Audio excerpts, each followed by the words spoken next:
Somebody knocked $50,000 off a working cattle farm in the mountains of North Carolina, and it still hasn't sold. 15.3 acres, a 3-bedroom farmhouse, fenced pasture, a year-round stream, and the word reduced sitting right there in the listing, practically begging for an offer. You'd think a deal like that gets snapped up in a weekend. It didn't. And that's the strange part about North Carolina real estate right now. The statewide median home sits somewhere around $375,000, and inventory across the state has been climbing for months, giving buyers more room to negotiate than they've had in years. But scattered across the foothills, the mountains, and the coastal plain, there are honest-to-goodness farmhouses on real acreage listed for a third of that, sometimes less, and they are just sitting there, month after month, quietly racking up days on market while newer, blander houses down the road get snapped up first, not because they're scams, not because they're falling apart, because something specific, something you can actually name, is keeping buyers away from each one. So here's what we're doing today. 10 real farmhouses currently listed right now across North Carolina, counted down from the most expensive to the cheapest, and that very last house on the list might be the best deal in the entire state. The reason it's still sitting there is the one nobody ever talks about. Let's get into it. Before we get past the first house, if you're the kind of person who actually enjoys picking apart a real listing instead of just scrolling past one, go ahead and hit subscribe, because we break down a different state every single week. We always work off real active listings instead of guesswork, and the deals only get stranger from here. And I've got a real question for you while we're at it. Drop your state in the comments, because some of you watching this might be a whole lot closer to these counties than you think, and I want to know how far you'd actually drive for a deal like the ones coming up in the next few minutes. Number 10 opens the countdown, and this one has genuine curb appeal for the price. Picture a 2-story brick farmhouse with a wraparound porch and a formal dining room dark enough to make you slow down and look twice. The kind of first impression that photographs well, but somehow still isn't pulling in offers. 5 honest-to-goodness bedrooms, 3 tucked upstairs, and 2 more downstairs, plus a kitchen that's already been updated with real counter space and a bright sunroom that catches the morning light before the rest of the house is even awake. The dining room keeps its original detail. Expansive porches wrap around more than one side of the house, and the closets are the roomy, old-fashioned kind you don't see in new construction anymore, the sort builders simply don't bother with today. Outside sits 6.5 acres, mostly open and tillable ground, the kind that could grow vegetables, hay, or just a very large garden with enough space left over for a barn or a second outbuilding down the road.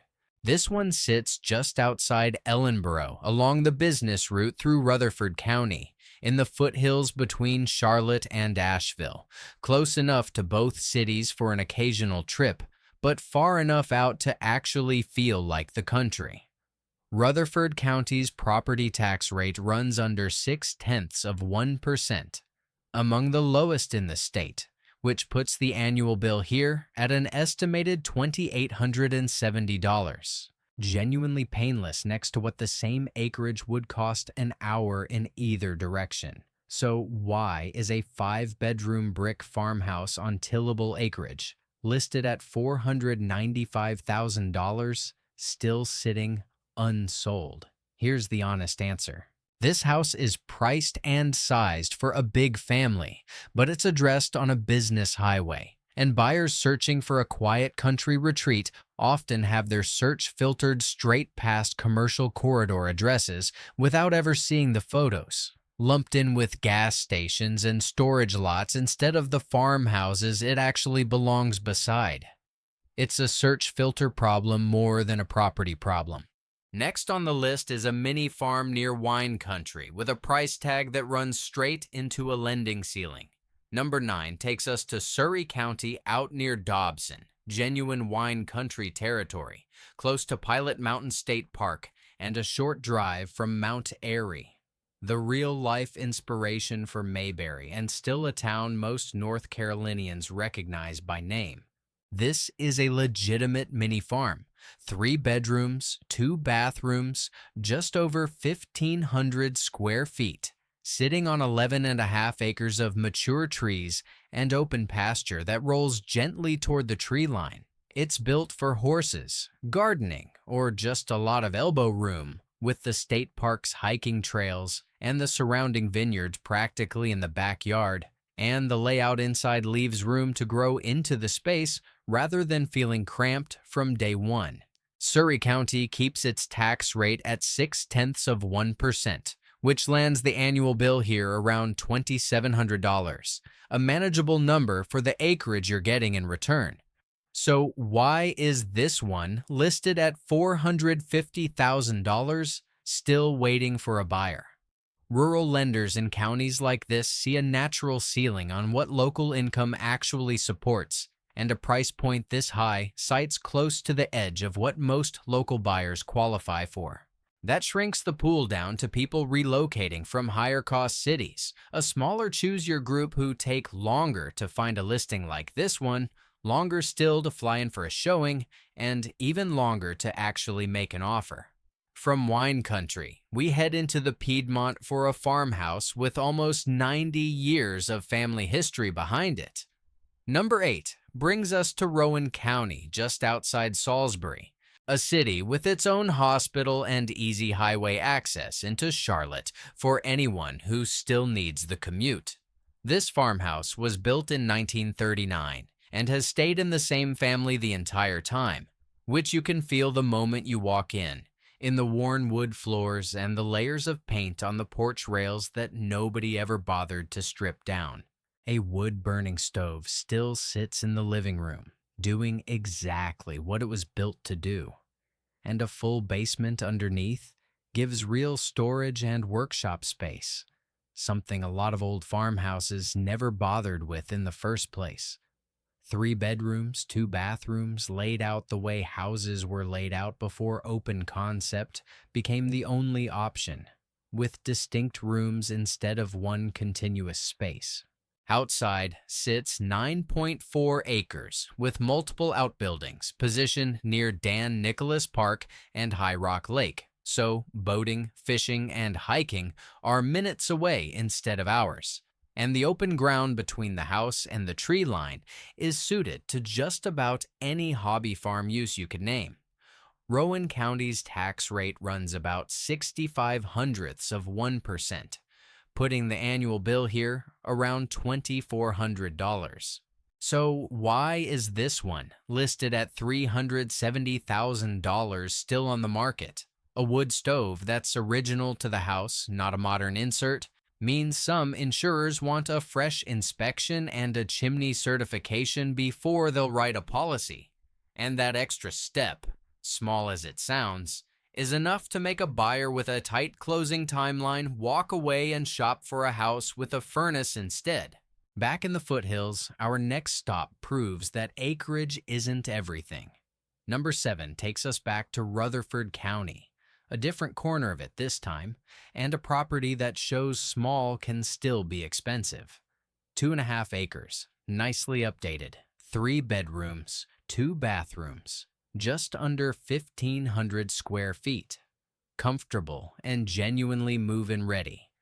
The kind of house you could unload boxes into on day one without a punch list waiting for you.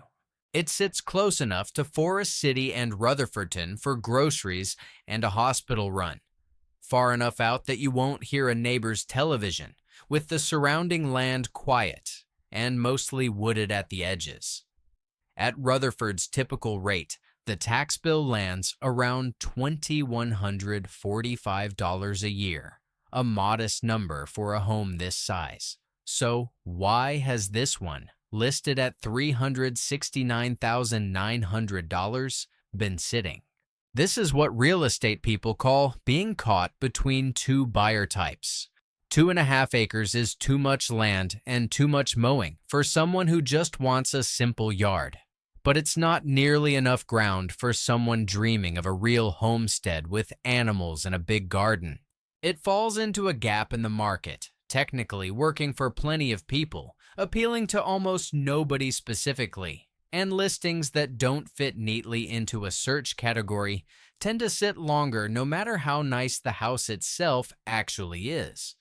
Our next property sits just up the road, and it's got the opposite problem. Plenty of land, but a price that runs into an appraisal wall.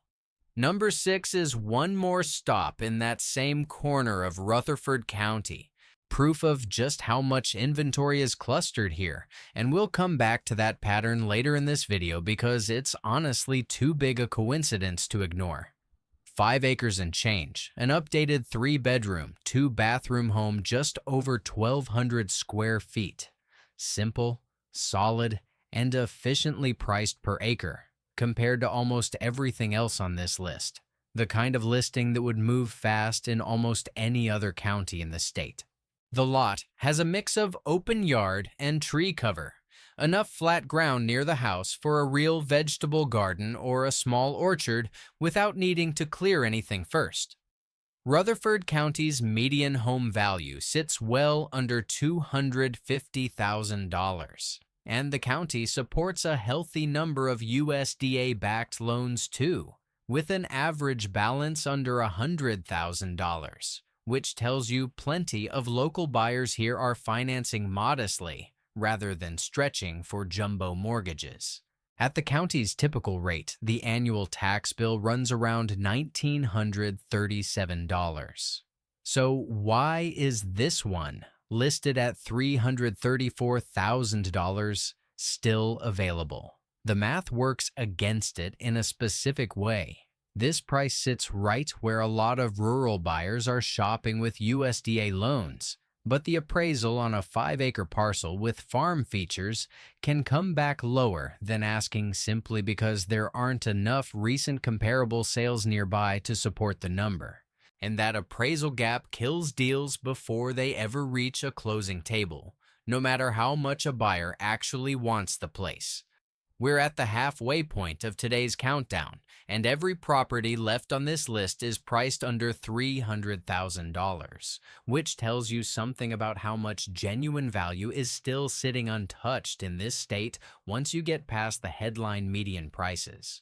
If breakdowns like this are useful to you, subscribing is the easiest way to catch the next one before it disappears into the algorithm. And we genuinely appreciate having you along for the rest of this list, because the next 5 properties are where things get genuinely interesting. Number 5 heads into Stokes County, near the town of Westfield, tucked into rolling foothills close to Hanging Rock State Park, one of the more underrated hiking destinations in this part of the state. 3 bedrooms, 2 bathrooms, right around 1,500 square feet, sitting on 6.5 acres, described in the listing as rural, convenient, private, and secluded. All 4 of those words actually earning their place here rather than reading like filler copy. Winston-Salem and Mount Airy are both a manageable drive for work or groceries, and the surrounding acreage offers a genuine mix of open pasture and tree cover. Stokes County itself has no hospital within its own borders. The nearest full-service facility sits over the county line, something every serious buyer here factors in whether they say it out loud or not. At the county's rate of 0.6%, the annual tax bill lands around $1,800. So why is this one listed at $299,900 still sitting? It comes down to that healthcare gap. Buyers doing careful research, especially retirees or families with young kids, see that missing hospital and quietly move the listing to the maybe pile, even when the house and land check every other box they wanted. It's not a flaw in the property, it's a flaw in the map, and no amount of curb appeal changes what's on the other side of that county line. From the foothills, we're heading west into real elevation. Number 4 climbs into Jackson County, near the town of Silva, home to Western Carolina University and a genuinely lively downtown with a full-service hospital, Harris Regional, right there in town. This property sits at 2,800 feet of elevation, completely unrestricted. No HOA telling anyone what they can or can't do with the land, which is rare to find this close to an actual town, instead of miles up a gravel road. 16 acres total, with pasture already established for horses or cattle, plus long-range mountain views that a lot of pricier properties in this county can't actually claim. The house itself is small, 2 bedrooms, 1 bathroom, under 800 square feet. Simple mountain living rather than a sprawling estate built for someone who wants the land more than the square footage. Jackson County carries one of the lowest tax rates in the entire state, just over 0.3%, which puts the annual bill here at roughly $925, remarkably low for a mountain property this size. So why is this one listed at $299,000 still waiting? Unrestricted land sounds appealing until a lender gets involved. Many mortgage companies see the lack of covenants as unpredictable risk, worried a neighbor could put something unexpected next door, so financing options actually shrink instead of expand, and a chunk of interested buyers get quietly filtered out before they ever make an offer, no matter how much they love the view in person. Now, we're heading back down out of the mountains to that cattle farm we opened this whole video with. Number 3 brings us full circle to Ashe County, near the town of Creston, tucked up close to the Tennessee and Virginia borders in North Carolina's high country, cooler and greener than almost anywhere else on this list. This is the working farm from our opening, 15.3 acres, roughly 10 of those already fenced with quality pasture, plus a year-round stream running through the property that keeps livestock watered without ever needing a well pump. The 3-bedroom, 2-bathroom farmhouse is ready to move into, and the listing includes an equipment barn and shed sold as is, which is standard for working farm sales, since a rancher's leftover gear is often exactly what a new owner wants anyway, rather than something to haul to the dump. Ashe County's seat is West Jefferson, and the nearest hospital, Ashe Memorial, is a reasonable drive from most of the county, with the surrounding towns small but genuinely self-sufficient. Based on the region's typical tax rate, the annual bill here lands around an estimated $1,550. So why is this reduced? Move-in ready cattle farm, now listed at $221,500, still available. As is language on the equipment and outbuildings, even when it's completely standard for a farm sale, tends to spook buyers who are shopping this like a regular residential purchase instead of an agricultural one. And that mismatch between how the property is marketed and how buyers are actually searching costs at real visibility.